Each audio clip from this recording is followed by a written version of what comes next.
Every spring, your inbox and mailbox likely flood with newsletters, permission slips, and testing schedules. Hidden in that paperwork is a maze of acronyms like MCA, MTAS, and WIDA.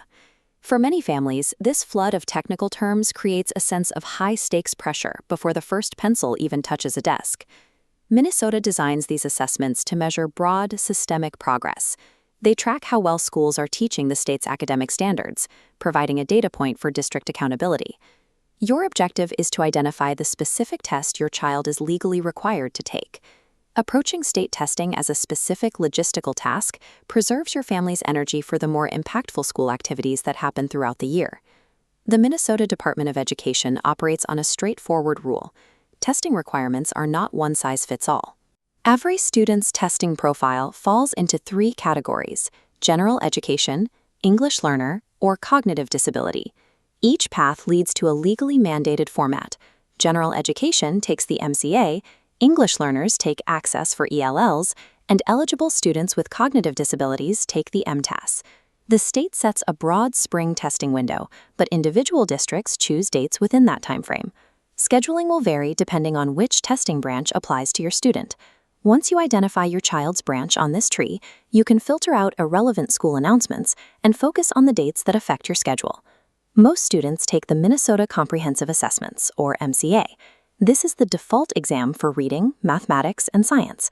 These results provide the state with a clear picture of how effectively schools are delivering the academic standards.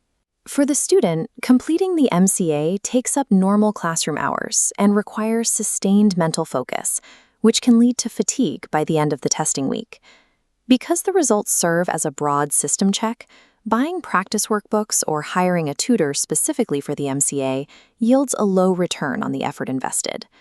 Maintaining your child's normal sleep schedule and daily routine during test week provides more practical support than forcing academic cramming. Students learning English, or those with significant cognitive disabilities, require testing formats tailored to their specific needs. Students on the English learner path take the Access for ELLs assessment, which measures language development and proficiency. For students with significant cognitive disabilities, the Minnesota Test of Academic Skills, or MTAS, serves as the alternate assessment.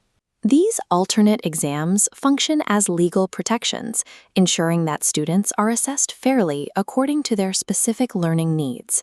This chart illustrates a critical constraint. Strict federal and state rules enforce a hard cap on the percentage of students who are allowed to participate in these alternate assessments. Because of these strict capacity limits, the correct alternate test assignment requires active communication between the family and the school. Parents on these routes should verify eligibility with case managers early in the year. Confirming this ensures your child is placed into the testing environment that best matches their learning profile. For students in the 11th and 12th grades, state testing requirements officially shift toward college and career readiness.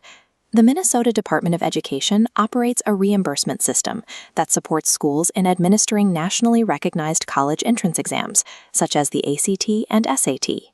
Public school districts can request reimbursement for students who are eligible for free or reduced-price meals, or who are simply unable to pay exam fees.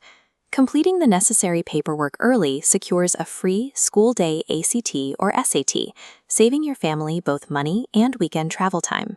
Every pathway benefits from a preparation strategy focused on official resources.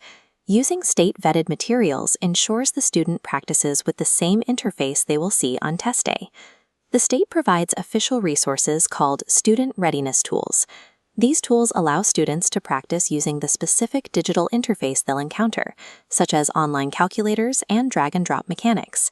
Spending 20 minutes with a readiness tool reduces technology-based anxiety on the day of the test, without the stress of attempting to predict a final score.